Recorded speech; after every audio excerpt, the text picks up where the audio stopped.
Gênesis capítulo 3. Eu vou ler um pouquinho antes, eu sei que o Everton já fez essa exposição, mas eu vou ler do versículo 14 aqui em diante. E a palavra de Deus diz assim: Então o Senhor Deus disse à serpente: Por causa do que você fez, você é maldita entre todos os animais domésticos e entre todos os animais selvagens. Você rastejará sobre o seu ventre e comerá por todos os dias da sua vida. Porém, inimizade entre você e a mulher, e entre a sua descendência e o descendente dela. Este lhe ferirá a cabeça, e você lhe ferirá o calcanhar. E a mulher, ele disse: Aumentarei em muito os seus sofrimentos na gravidez. Com dor você dará à luz. O seu desejo será para o seu marido, e ele a governará. E Adão disse: Por ter dado ouvido à voz de sua mulher, e comido da árvore que havia ordenado que não comesse, maldita é a terra por sua causa, e em fadigas você obterá dela o sustento durante os dias de sua vida. Ela produzirá também espinhos e ervas daninhas, e você comerá a erva do campo. No suor do seu rosto você comerá o seu pão, até que volte à terra, pois dela você foi formado, porque você é pó, e ao pó voltará. E o homem deu à sua mulher o nome de Eva, por ser mãe de todos os seres humanos. O Senhor Deus fez roupas de peles, com as quais vestiu Adão e sua mulher. Então o Senhor Deus disse: Eis que o homem se tornou como um de nós, conhecedor do bem e do mal.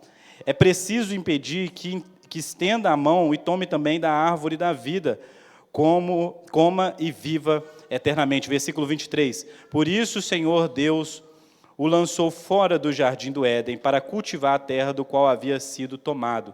E depois de lançar fora o homem, Deus colocou querubins a leste do jardim do Éden, e uma espada flamejante que se movia em todas as direções para guardar o caminho da árvore da vida.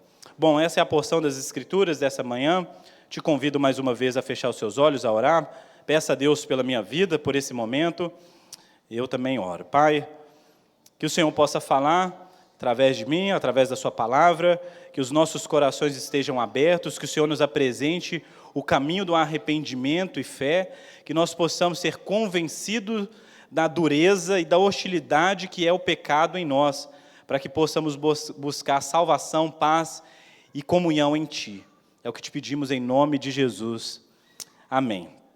O pecado é a causa do sofrimento da humanidade, da nossa alienação contra Deus. O pastor Everton bem disse no domingo passado sobre as implicações do pecado, a nossa ruptura com Deus. E aqui nós continuamos os relatos de como isso que está acontecendo aqui, essa narrativa, que parece tão simples, você fala, gente, quer dizer então que a situação do mundo ela está dessa maneira porque o homem comeu um fruto. O pecado de Adão e Eva não é simplesmente comer de um fruto proibido, mas é a declaração de guerra contra o Deus que criou os céus e da terra, uma alienação total. É isso que é o princípio da nossa queda, o princípio da tragédia que agora é a humanidade pós o pecado. O pecado entrou no mundo, como diz o apóstolo Paulo, por meio de Adão. Veja bem, aqui nós não estamos procurando culpados.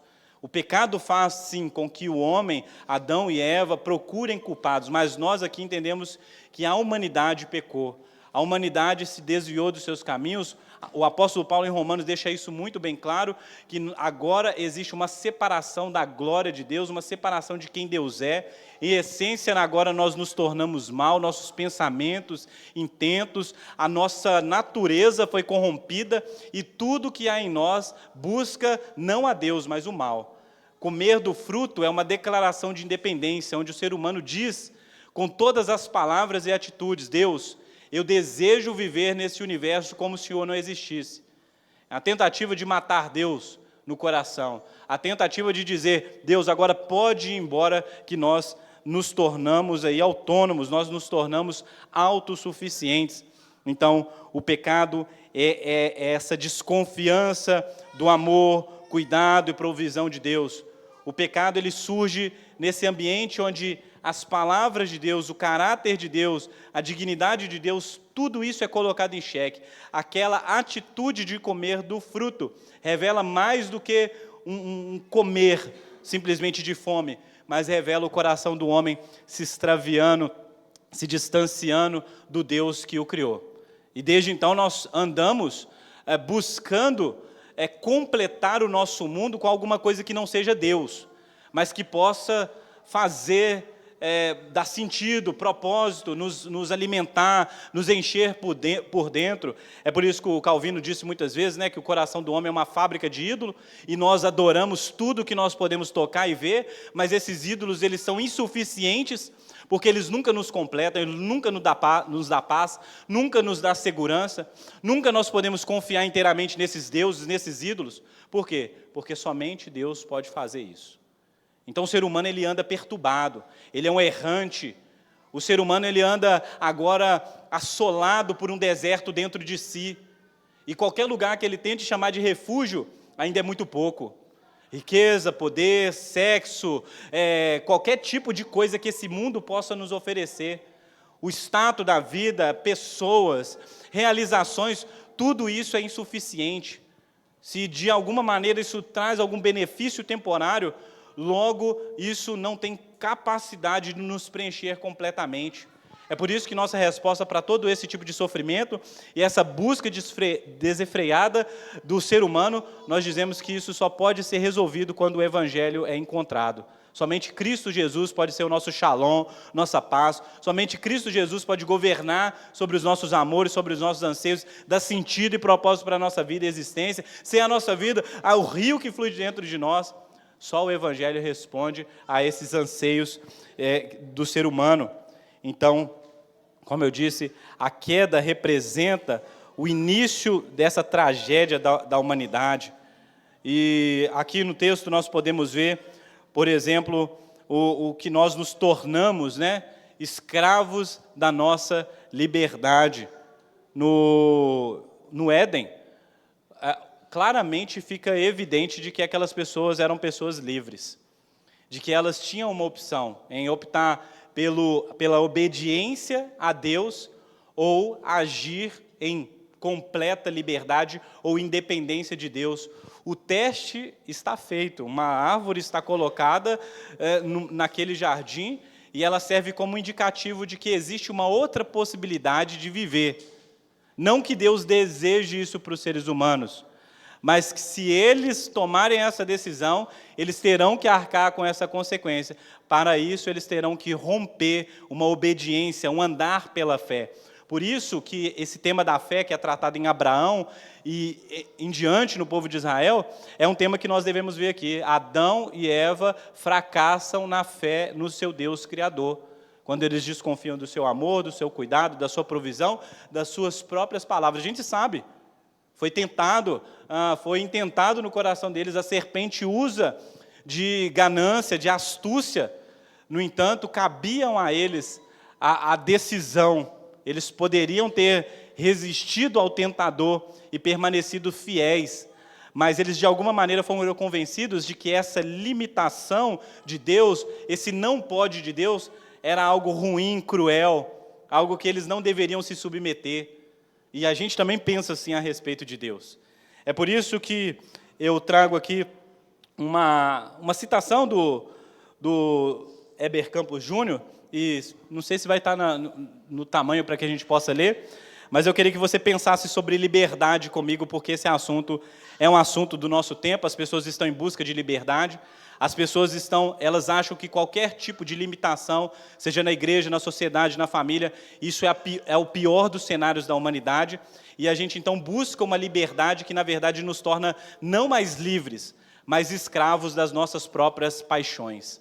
O Heber Campos, ele diz: real liberdade vem com a perda estratégica de algumas liberdades a fim de ganhar outras. Se você quer ser livre, você precisa perder alguma coisa. Você não pode ser livre e ter tudo. Você precisa perder algumas coisas. Em segundo lugar, a liberdade como autonomia individual absoluta é desrespeitosa pois mede a liberdade do próximo com padrões não acordados entre as partes, ou seja, eu penso em mim mesmo, a minha liberdade ela não pensa no outro. E terceiro lugar, é o que eu quero trabalhar aqui, a liberdade sem restrições é deletéria para os relacionamentos, pois todo relacionamento de amor envolve abrir mão de sua independência. Não é possível estar completamente livre e simultaneamente comprometido amorosamente com alguém. Amor e autonomia são antitéticos um ao outro, né?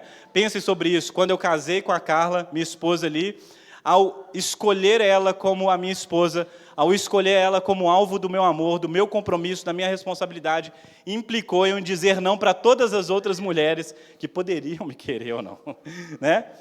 Mas eu tomei uma decisão.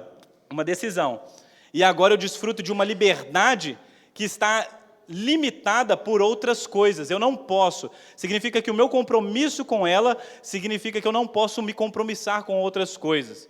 Esse é o amor. Amor e liberdade são coisas que vão se auto-excluindo. Se você decidir amar alguém, significa que você não amará uma outra coisa. Vocês estão me entendendo?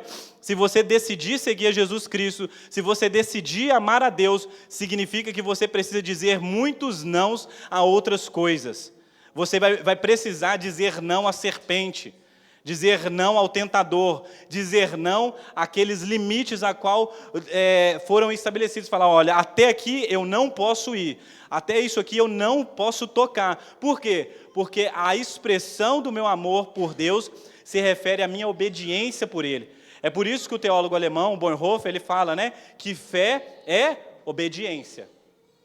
Fé é obediência, você se manter comprometido. Eu não entendo bem, eu não sei as implicações totais do que se eu fizesse, fosse por outro caminho, no entanto, não me importa. Deus me disse, Deus falou, a sua palavra está recheada de princípios, valores, constituições, a qual nós devemos nos agarrar a elas pela fé.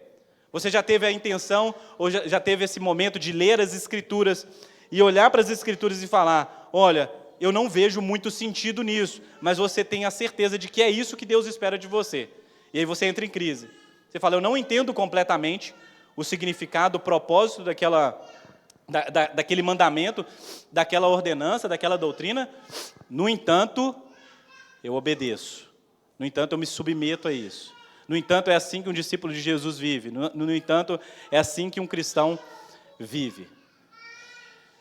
Amar é abrir mão de certas liberdades. Se você é uma pessoa que busca liberdade a qualquer custo, se você tem dificuldade de obedecer a Deus, se você tem dificuldade de se colocar em certos contextos onde você é limitado, onde você precisa andar numa linha, numa regra, e você fala, eu quero me livrar disso tudo. Muitas pessoas, por exemplo, na relação do casamento, elas falam assim, não, esse casamento está me limitando, está atrapalhando a minha felicidade.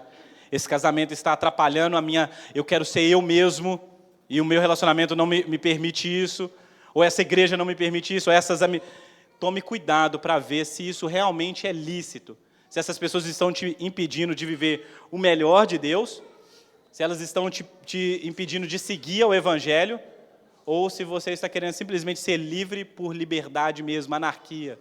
Tome cuidado com isso.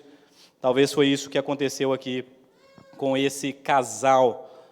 A gente precisa também entender uma coisa que é muito importante, a trilha do pecado, né? Eu até fiz um quadrinho aqui para ver se você grava isso, né? A trilha do pecado começa com ideias que se transformam em motivações e depois em atitudes. A trilha do pecado, pense sobre isso, como o pecado é concebido na sua vida.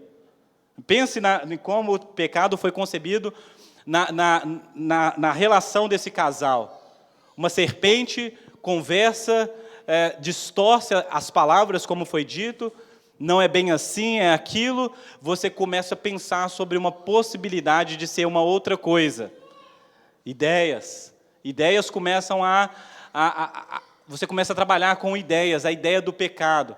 A ideia do pecado, ela começa a se transformar em motivação no seu coração, e você começa a ser motivado por aquilo, e depois essa motivação se transforma em atitudes.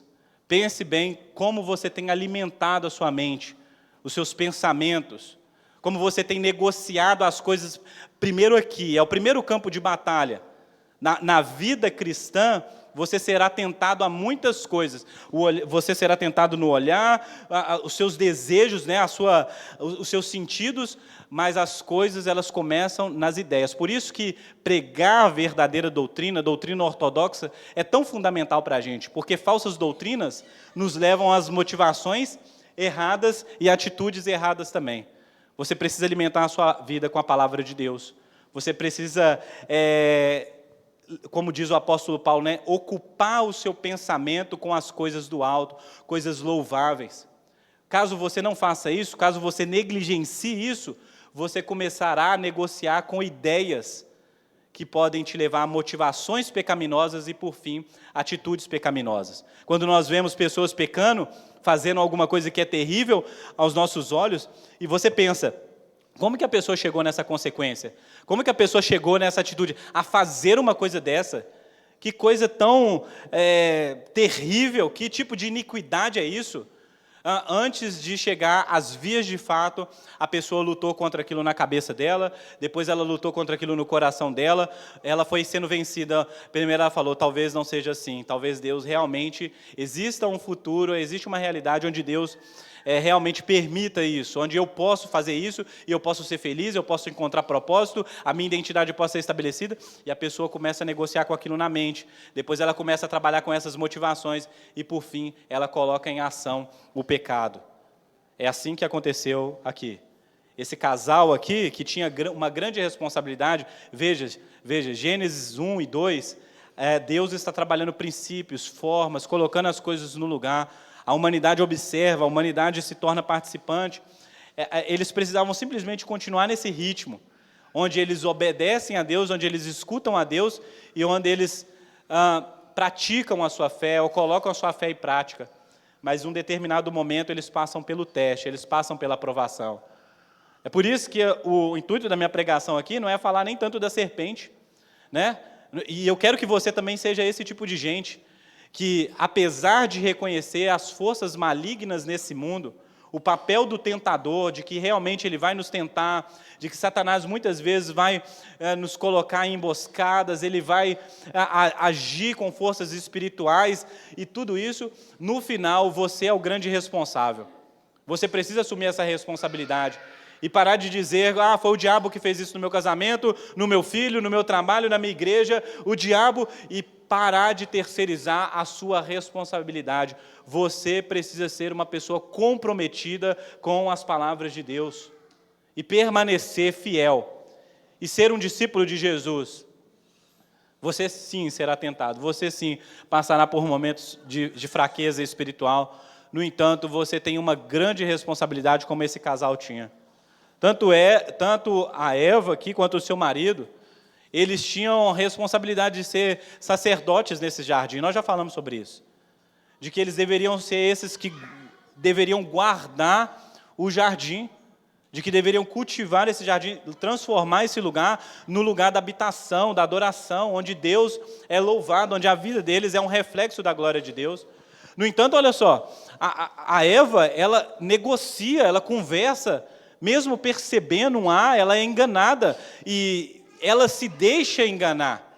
E o texto vai dizer que realmente o Adão deixou que a sua esposa o enganasse.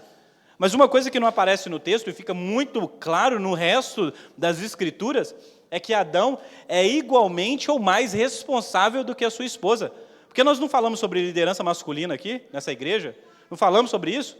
O Adão não foi o primeiro a ouvir essas palavras do que pode e o que não pode? Foi ele que ouviu de Deus qual era a sua missão no jardim. Provavelmente ele que deveria, ou ele ensinou a sua esposa, ele teve esse papel de discipular, de instruir e falar, olha, quando Deus me formou do pó da terra, ele disse que podia comer esse, não podia comer esse, que era assim. Tinha um papel fundamental de instrução da sua casa ou da sua esposa, e ele vai justamente na onda, se tornando igualmente responsável, sim, mas talvez pior ainda por sua omissão. Algo que nós vemos até como um arquétipo dos contextos familiares do nosso tempo. Aspas aqui, vamos fazer aqui uma reflexão. Será que as nossas famílias elas não são afetadas com um pecado igual a desse casal aqui? Onde nós temos homens se omitindo e cada vez mais se afastando da sua função de líderes das suas casas, e mulheres cada vez mais assumindo um protagonismo, muitas vezes sem essa ideia geral, onde não há diálogo, comunhão, onde não há troca de ideias. Tem um livro que eu trabalho com casais aqui na igreja, Famílias Imperfeitas, a Graça Perfeita, do Lisânia Moura, que ele fala sobre isso, de como que as famílias elas estão disfuncionais justamente por evitar certas coisas que Adão e Eva poderiam ter aqui. A Eva não poderia simplesmente chegar num contexto depois e chegar para o seu marido e falar, olha o que está sendo proposto para a gente, será que isso faz sentido dentro daquilo que Deus nos falou? Mas não, o que acontece aqui é o quê? Atitudes, decisões que são tomadas precipitadas imediatamente.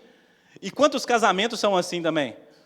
Onde a gente não conversa, a gente não tem diálogo, o temor de Deus ele vai saindo, ele vai se esvaziando, escorrendo pelas beiradas, e depois um toma uma decisão que causa pecado e consequência, e daqui a pouco a gente tem que lidar com isso tudo, porque ninguém conversou, ninguém falou nada, ninguém sentou para orar, ninguém conversou, ninguém olhou para a palavra de Deus.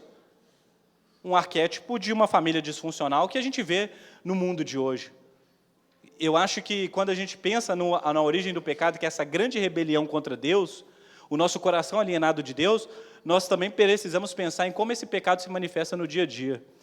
E aqui você precisa olhar como o pecado se manifesta nas relações conjugais também. Você que é casado, quantas vezes os nossos lares que foram criados para ser reflexo da glória de Deus, se transformam justamente no oposto.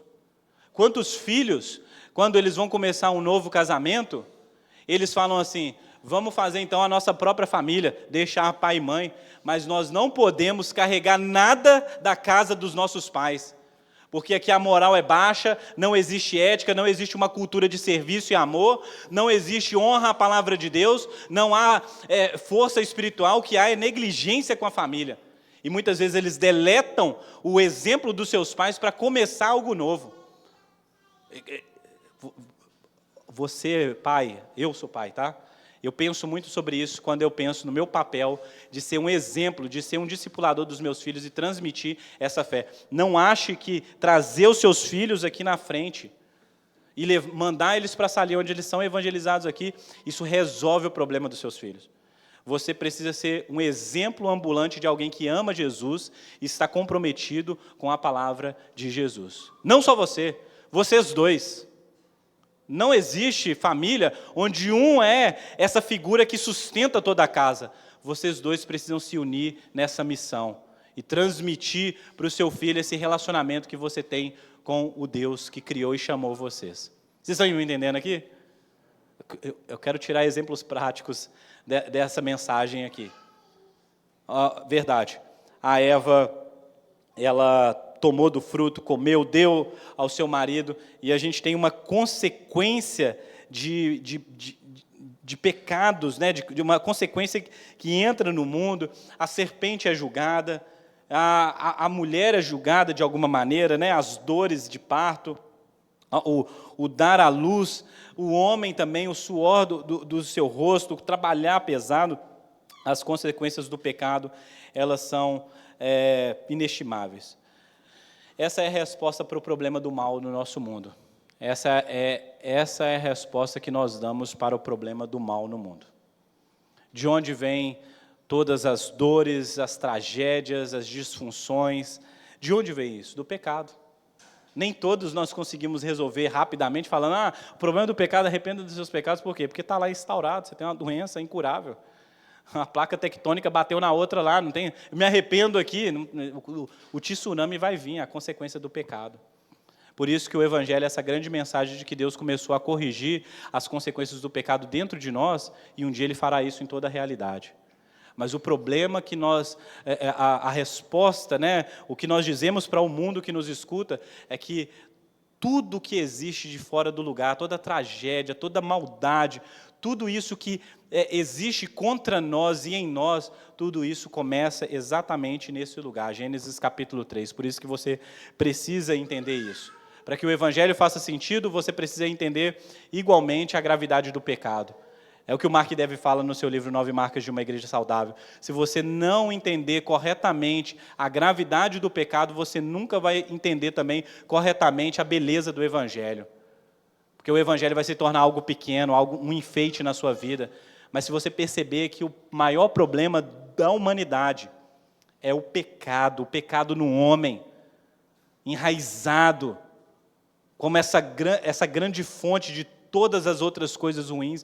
Se você não entender isso, o Evangelho ele nunca vai ser uma resposta para esse mundo. Você nunca vai conseguir conciliar Evangelho e qualquer outra coisa. Você nunca vai conseguir dialogar. Você vai achar que Evangelho é algo que a gente só serve para aqui, para quem vem no culto domingo de manhã. Mas o Evangelho é a resposta de Deus para esse mundo perdido, para a humanidade caída. Vocês estão comigo aqui? Estão entendendo? Que bom. Você pode pensar sobre algumas coisas que esse texto nos fala. A serpente, a Eva, o Adão, o mundo, todos eles são afetados pela consequência do pecado.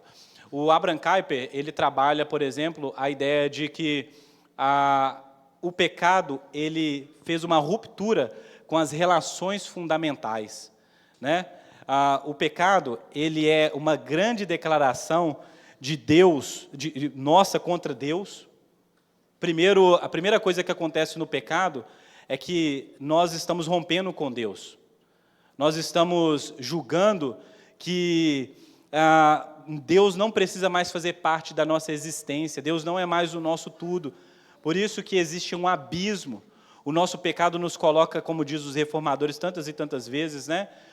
Nos coloca em uma condição de inimizade contra Deus, uma ruptura completa. Nós nos tornamos alvos da ira de Deus. O nosso problema não é que segunda-feira vai virar o mês e a gente tem conta para pagar. Nosso problema não é esse. O nosso problema é que o pecado é justamente o motivo para que Deus esteja irado. Como diz Romanos capítulo 1, do céu se revela a ira de Deus. Um dia, Deus marcou um dia e uma hora, onde Ele virá e julgará os vivos e os mortos. E ai de mim e de você, se nós não estivermos com as nossas contas acertadas, como diria minha mãe no passado. Quando eu estava no mundo, minha mãe falou, olha, Deus vai acertar as contas com o mundo. Você já acertou suas contas com Deus? Eu falei, como eu posso fazer isso? Se Deus está irado comigo, o que eu posso fazer? É a mesma questão do Lutero. Se Deus está irado, se Deus está disposto a derramar dos céus toda a sua ira, como eu posso ser salvo? Como eu posso aplacar a ira de Deus? Será que os espíritas estão certos, os católicos, por meio das nossas boas obras? Vamos fazer boas obras, vamos tentar viver uma vida justa e piedosa e de alguma maneira, convencer Deus de que nós merecemos o seu perdão, a sua comunhão, o novo céus. É isso que nós vamos fazer? Nós vamos esvaziar, como as pessoas as religiões orientais falam, esvazia de todo mal, limpa a sua mente, se purifica, é isso que nós vamos fazer? Subir montanha, passar no meio de brasa, nos martirizar, nos colocar nos flagelos, é isso que nós vamos fazer para que nós não sejamos mais alvos da ira de Deus? A resposta do Lutero é que somente Cristo Jesus pode fazer isso por nós. Se Ele não se tornar esse para-raio da ira de Deus no nosso lugar, nós não somos capazes de satisfazer a ira de Deus. Mas é isso que o pecado faz com a gente. O pecado nos coloca nessa situação que é muito mais terrível, que eu nunca conseguiria descrever em um sermão. O pecado é algo abominável a um Deus santo, justo e verdadeiro. A ofensa que nós cometemos a Ele, Adão e Eva como os nossos pais, como aqueles primeiros humanos que transmitem esse pecado para toda a humanidade, eles cometeram um tipo de pecado, um tipo de crime que afeta toda a humanidade. É por isso que o apóstolo Paulo vai falar em Romanos que é necessário um segundo Adão para nos livrar dessa condição terrível. Veja bem a condição do ser humano. A condição do ser humano é muito pior do que se imagina. Você já passou por alguma dificuldade? Já ficou na sarjeta lá, pobre? Já teve alguma doença? Já esteve em um cenário que você fala, meu Deus, eu não consigo viver assim? Pior é viver sem o perdão de Deus. É isso que o Abraham Kuyper vai dizer, que o pecado é a causa das quebras das relações fundamentais da existência, e nisso nós temos uma quebra que é com Deus. Não é que Deus não gosta da gente, é que Deus está irado contra todo o pecado. No entanto, o pecado ele traz um outro tipo de consequência que a gente consegue ver no texto aqui também, que é a quebra das relações. A gente percebe isso. Marido e esposa aqui, eles quebram essa relação. O homem que via a sua esposa como parte de quem ele é, agora acusa o próprio Deus como se essa fosse uma ideia ruim. Estava tudo bem quando não tinha o quê? Alguém semelhante. A mulher que tu me destes, foi ela. A responsabilidade é substituída pela acusação. E aquela pessoa que era para mim fonte de alegria, se torna agora o quê? Alguém que eu desprezo, alguém que eu não considero, que eu não tenho valor. É assim que nós fazemos não só na relação marido e mulher, mas também nas relações humanas. De onde nós tiramos isso de que as pessoas são objetos, que nós devemos usá-las para conseguir algum tipo de felicidade, ou até mesmo odiá-las? Por sua etnia, por sua cor, por seu gênero.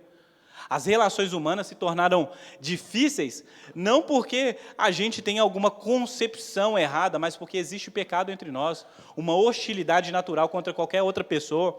E se nós pudéssemos, nós matávamos, que é esse o texto do próximo domingo. É que o pecado ele cresce a tal ponto dentro de nós que nós odiamos a Deus e nós descontamos esse ódio a Deus no outro, a ponto de matarmos o nosso próprio irmão, assassinarmos ele friamente. É assim que o pecado se manifesta. É por isso que Tiago vai dizer que quem odeia o seu irmão é o quê? Um assassino. Quando as relações estão quebradas, quando o evangelho não é mais uma fonte, ou Deus não é essa fonte que liga eu a você, agora nós lutamos e fazemos guerras uns contra os outros. É por isso toda essa hostilidade. É por isso que você acha que é normal falar, não, se o mundo existisse, não existisse ser humano, para mim estava bom. Nós fomos criados para as relações, para o outro, para o próximo. É por isso que Jesus vai dizer o seguinte, e Deuteronômio também, né, que amar a Deus significa o quê?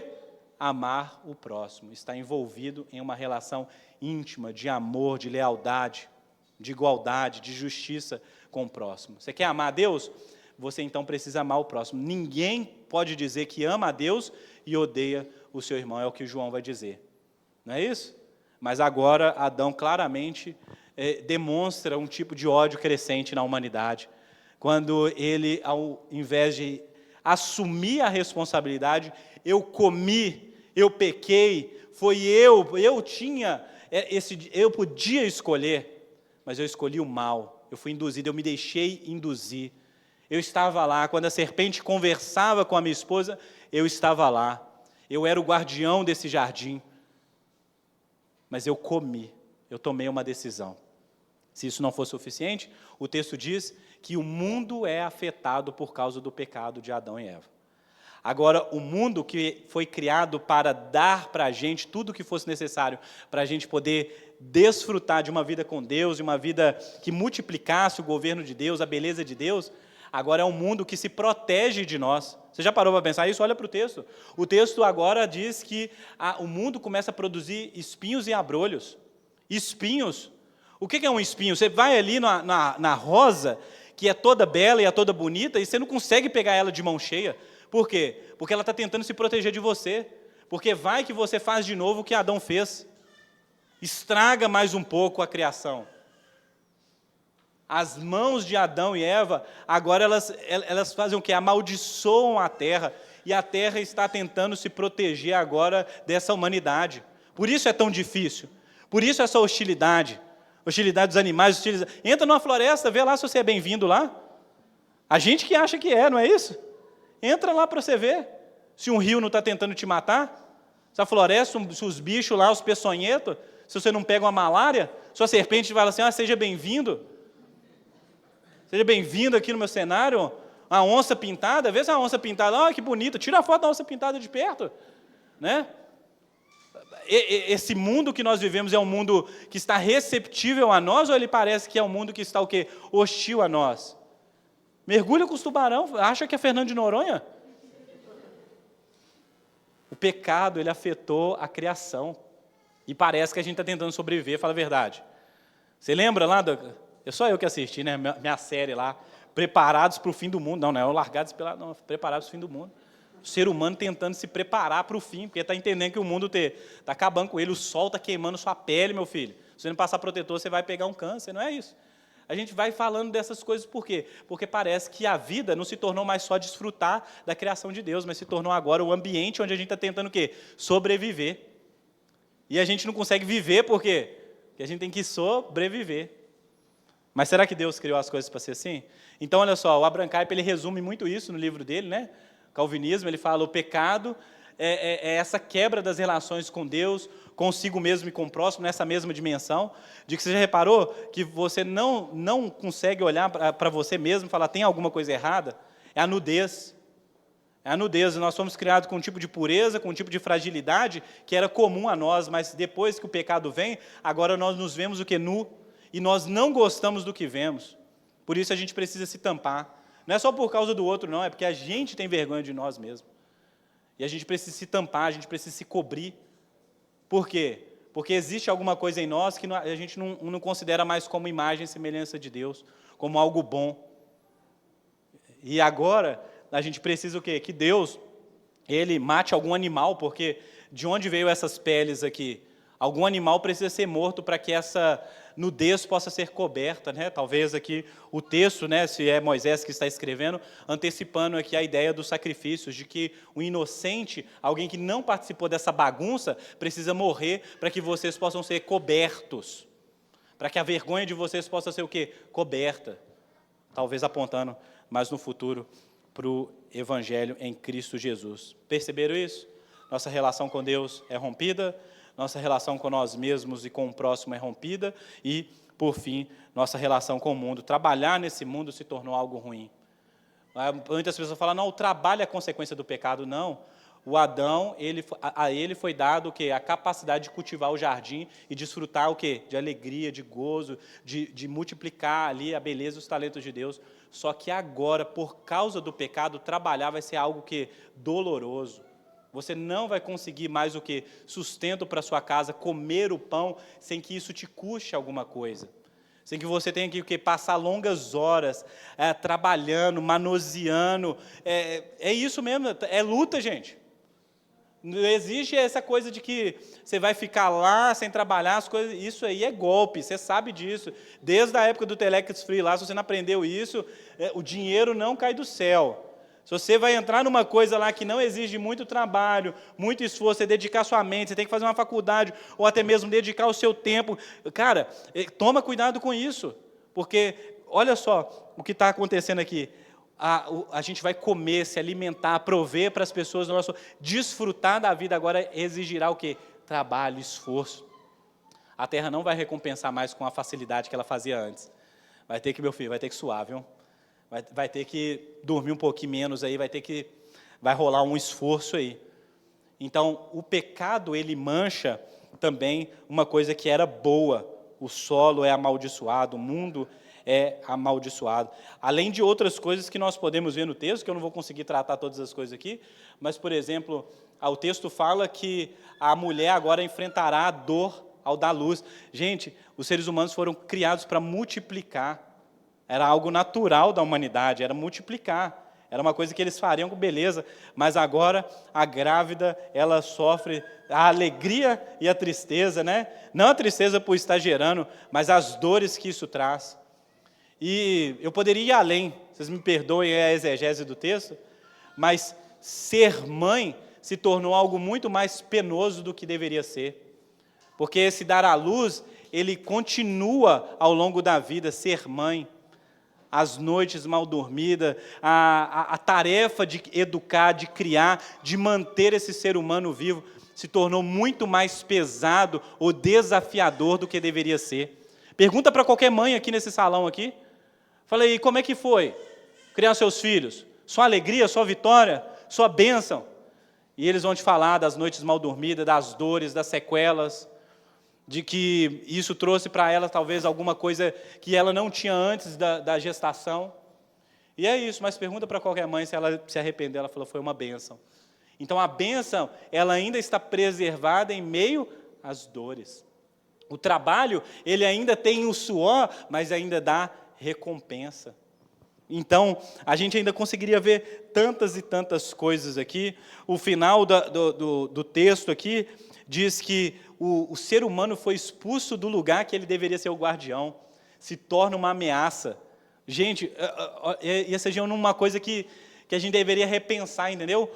Quando é que nós nos tornamos inimigos das coisas que nós fomos criados para desfrutar, a ponto deles protegerem o portão de entrada, com querubins e uma espada flamejante, de tão ameaçador que se tornou a humanidade para aquele lugar, um lugar de prazer, de beleza, de deleite. É assim que a Bíblia descreve a humanidade. Então, a visão hiperpositiva do ser humano não existe nas Escrituras, por mais que essas novas filosofias, ideologias tentem vender o ser humano como algo maravilhoso e belo. Existe uma dignidade maravilhosa e bela no ser humano, que é a imagem de Deus, o Criador. Ponto. No entanto, essa imagem está manchada, quebrada por causa do pecado, que nos faz ser pessoas hostis. Você acha que você seria uma pessoa tão boa como você se considera se Deus não houvesse te alcançado? Quando você olha para um homem mau no mundo, um ditador, um tirano, esse tipo de gente que faz todo tipo de maldade, que abandona uma criança, que faz maldade com animal, que faz todo tipo de corrupção, você acha que você seria diferente dessa pessoa se Deus não houvesse intervido na sua vida e freado toda a capacidade por mal que existia dentro de você? Acorda, meu filho. A teologia reformada afirma com todas as palavras, eu afirmo também, que nós somos simultaneamente pecadores e justos. E nós ainda lutamos contra o pecado, e isso a gente deve lidar com seriedade. Por isso nós devemos buscar tudo no Evangelho.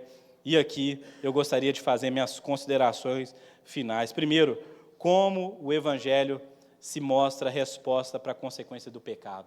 A gente vai pensar sobre isso aqui, como o Evangelho se mostra uma resposta para a consequência do pecado. Esse eu não coloquei não, mas eu queria trazer uma citação do Tim Keller, enquanto eu estava montando esse sermão, eu lembrei de uma das coisas que ele fala assim, por estarmos separados de Deus, também estamos fisicamente separados da própria natureza. Agora experimentamos sofrimento, trabalho árduo, degeneração física e morte. Na verdade, a própria terra é amaldiçoada. Desde o Éden vivemos em um mundo repleto de sofrimento, doenças, pobreza, racismo, desastres naturais, guerras, envelhecimento, morte. Isso tudo é resultado da maldição de Deus sobre o quê? Sobre esse mundo. Existe alguma coisa que você considera como ruim nesse mundo? Doença, corrupção, preconceito. Pega aí qualquer coisa. Pobreza. Você acha que é normal? Ter gente que tem comida para jogar fora e ter gente que fica mendigando por migalhas. Você acha normal isso? Você acha normal a gente não ter água potável? Você acha normal isso? Eu não acho normal, não. Não acho que Deus nos criou para isso, não. Você acha normal, gente que às vezes tem um tipo de doença simples que poderia ser curado com medicamento, com antibiótico e não ter acesso a isso? Quando você olha para esse tipo de injustiça, você acha normal mulheres ser violentadas no nosso país? Você acha normal? Taxa de feminicídio lá no alto, você acha normal isso? Não acho normal isso, não. Você acha normal nós pagarmos essa alta taxa tributária, a gente não consegue desfrutar daquilo? Você acha essas coisas normais? Eu não acho normal, não. Isso tudo é consequência do pecado na humanidade. Tudo isso. Como que nós resolvemos isso? A mulher disse lá, né? Se eu ganhasse na Mega Sena, eu comprava uma bomba e jogava no mundo todo. Aí eu resolver, não ia ter mais ser humano, né? Não é assim. Acabar com tudo. O Evangelho, como o Evangelho, ele se mostra uma resposta para a consequência do pecado. Primeiro, nossa alienação de Deus, ela pode ser revertida para a comunhão por meio de Jesus, o segundo Adão. Primeira coisa que o Evangelho resolve, é que a nossa alienação, essa hostilidade que existia entre nós e Deus, ela pode ser resolvida em Cristo Jesus, nosso Senhor. Creia no Evangelho. Creia no Evangelho. Entregue sua vida a Cristo. Se arrependa dos seus pecados. Busque comunhão com Jesus. Olhe para aquela cruz e veja o amor de Deus expresso, o desejo de Deus de transformar a sua vida, de fazer você de inimigo de Deus para filho de Deus, de transportar você das trevas para a luz. É o segundo Adão, é Jesus. Se Adão perdeu no jardim, no melhor ambiente que ele podia travar uma guerra contra alguém, Jesus, naquele deserto, naquela cruz, nos garante uma vitória superior, permanente, vitória eterna. Segunda coisa, nossa alienação contra o nosso próximo é vencida por meio do evangelho do amor de Deus. Agora o amor de Deus é derramado no nosso coração. Agora, por meio do evangelho, nós ganhamos força moral, força espiritual para amar o próximo. Aquela pessoa que você odiava ela, agora é a pessoa que você é convocado no evangelho a orar por ela, a se doar por ela, a amar ela.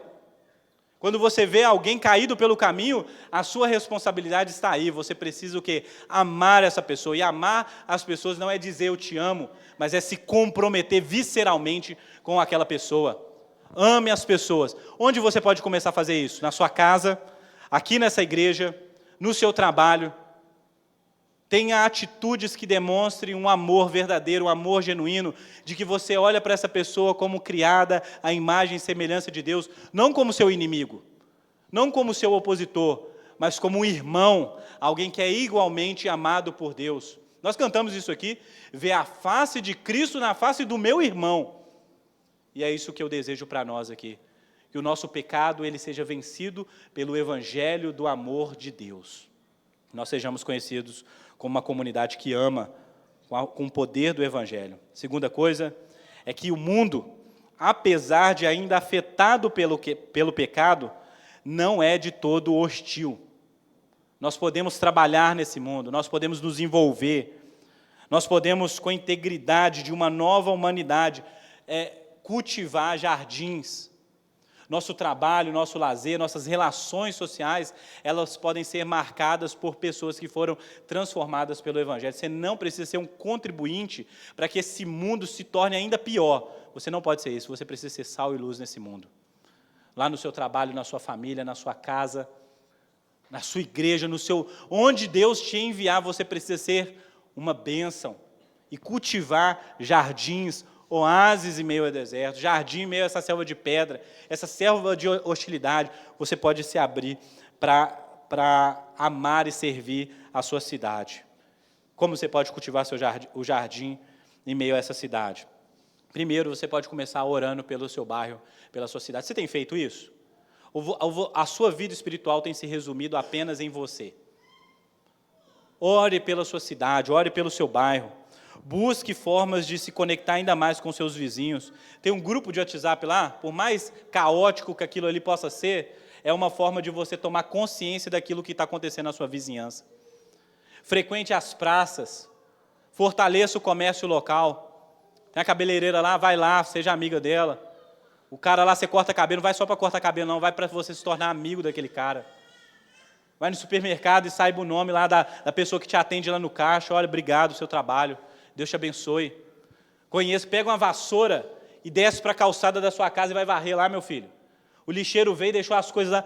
Se envolva com a sua cidade. Você pode fazer alguma coisa pela sua cidade. Tiago, mas isso aí é assistencialismo. Não. Enquanto você estiver se envolvendo com a sua cidade, pregue o evangelho. Pregue o evangelho. Convide as pessoas à fé em nosso Senhor Jesus, o arrependimento.